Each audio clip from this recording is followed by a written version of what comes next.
It was about 12 o'clock, midnight, on a Saturday night, when my low back started to hurt.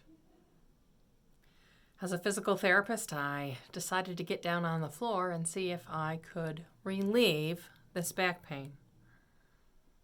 I know the exercises, I know how to release it, started to do those things. But I couldn't change the pain. Now, normally, this wouldn't be such a big deal. However, I was 18 weeks pregnant with my oldest, and that kind of sudden onset back pain wasn't normal. It kind of came out of nowhere. And I called my OBGYN, because that's when you do when you're pregnant with your first child. And he said, well, it's either a kidney stone or back pain. And I had done all the things, and I said, this is not back pain. After spending the night in the ER and having the best service I've ever had, because I'm telling you, go to the emergency room as a pregnant woman. They will take good care of you. And spending 3 days waiting for that dreaded kidney stone to pass. I eventually was pain-free. Melissa Meiste here from Nephew Physical Therapy. Our body is a very complicated machine. And while a lot of things are pretty straightforward, like our ankle hurts after a sprained ankle, or my leg hurts after I've been hit by a softball, the connection between the middle part of our body, the abdomen, the trunk, and our organs can often create some confusion when it comes to pain. Just this week, I was contacted by a dear friend whose husband has been having some pretty horrific growing pain for the last month. Seeing an orthopedic surgeon, getting x-rays, those kind of things, there's nothing that's standing out. Well, then I remembered my kidney stone. I remembered the referred back pain of my gallstones.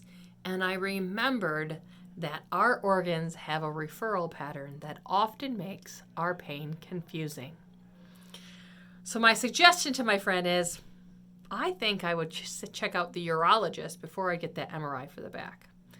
Now, yes, could he be weak in his hips? Sure. Could he be having some back issues? Yes.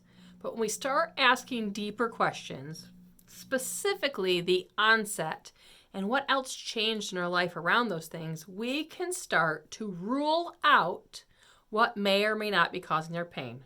Now, this is certainly not taking the place of any professional physicians or specialists' advice, but this is something that I have experienced firsthand and know that we always have to be asking why.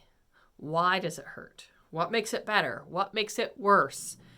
Can I change it mechanically? Meaning, if I bend over, if I roll over in bed, if I do any of these things, does that change my symptoms? We'll have to wait and see what happens in my friend's husband's scenario. But again, I can tell you that as a physical therapist and as somebody who's had a few abdominal surgeries, we have to be able to rule those things out. And when we're treating people, it is the reason why we ask you a million questions. We want to know these things, but because it helps us to figure out, before we even touch you, is it a bulging disc? Is it nerve compression? Is it the hip? Is it the back? Because where your symptoms are doesn't mean that's where the problem is. And so just while it's true for the back and the shoulder and the neck, it's very true for the referral patterns for your internal organs. So always be asking why. When it comes to pain, and because we believe it's not normal, let's make sure we find out the exact why it hurts before we spend a lot of time heading down a rabbit trail and wasting our precious resources of time and money.